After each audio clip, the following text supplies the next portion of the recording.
ഫുഡൊക്കെ എടുത്ത് വന്നപ്പോഴേക്കും അവൾ എൻ്റെ മേത്തേക്ക് ചാടി കയറുമായിരുന്നു. സത്യത്തിൽ ഞാൻ അവളെ കെട്ടിയിട്ടിട്ടാണ് എല്ലാ ദിവസവും ഫുഡ് കഴിക്കാറുള്ളത്. ഇന്ന് ഞാൻ പെട്ടെന്ന് മറന്നുപോയി. അപ്പം ഞാനാണെങ്കിലോ സിനിമ കണ്ടിട്ടാട്ടോ ഫുഡ് കഴിച്ചുകൊണ്ടിരിക്കുന്നത്. അപ്പോൾ അതിനിടയ്ക്ക് ഞാൻ അവളെ കെട്ടിയിട്ടു. എന്നിട്ട് ഞാൻ അവൾക്ക് പച്ചമുളക് ഇല്ലാത്ത ഉപ്മാവിൻ്റെ ചില ഭാഗങ്ങളൊക്കെ കൊടുക്കുകയാണ്. അവൾക്ക് ഭയങ്കര ഇഷ്ടമാട്ടോ. അല്ലെങ്കിൽ എപ്പോഴും ചോദിച്ചുകൊണ്ടിരിക്കും, കുറച്ചുകൊണ്ടിരിക്കും എൻ്റെ നിന്ന് ഫുഡ് കിട്ടാൻ വേണ്ടിയിട്ട്. കിട്ടിക്കഴിഞ്ഞാൽ സമാധാനമാണ്. പിന്നെ ഞങ്ങളുടെ സ്നേഹപ്രകടനങ്ങളും കാര്യങ്ങളൊക്കെയാണ്. അവൾക്ക് പിന്നെ ഏകദേശം ഉറക്കം വരണ വരെ അവൾ അങ്ങോട്ടും ഇങ്ങോട്ടും ഓടിയിട്ട് നടന്ന് അവളുടെ ഇഷ്ടപ്പെട്ട ടോയാണ് കേട്ടോ ഈ ഒരു എല്ല് കഷ്ണം. ഇതും കടിച്ചുകൊണ്ടിരിക്കും. ഇതിൻ്റെ ഉള്ളിൽ നിന്ന് എന്തോ ഒരു പ്രോട്ടീൻ എന്തോ സംഭവമൊക്കെ കിട്ടുന്നതൊക്കെയാണ് ഞാൻ അറിഞ്ഞത്. അപ്പോൾ അതുകൊണ്ട് തന്നെ ഫുൾ ടൈം അത് കടിച്ചുകൊണ്ട് നടക്കും.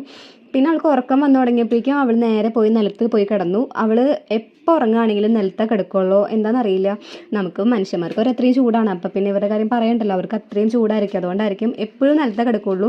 എത്ര ബെഡിൽ കൊണ്ടിരുത്തിയാലും അവൾ നേരെ പോയി നിലത്ത് കിടക്കും. ഇനിയിപ്പോൾ അവൾ കളിക്കൊക്കെ ആണെങ്കിൽ അവളുടെ വല്ല എല്ലും കഷ്ണമോ വല്ല സാധനങ്ങളൊക്കെ വെച്ച് കടിച്ച് കളിക്കുന്ന സമയമൊക്കെ ആണെങ്കിൽ മാത്രമേ ബെഡിൽ കിടക്കുള്ളൂ. പിന്നെ അവൾ ഉറക്കം കണ്ടോ നല്ല രസമില്ലേ.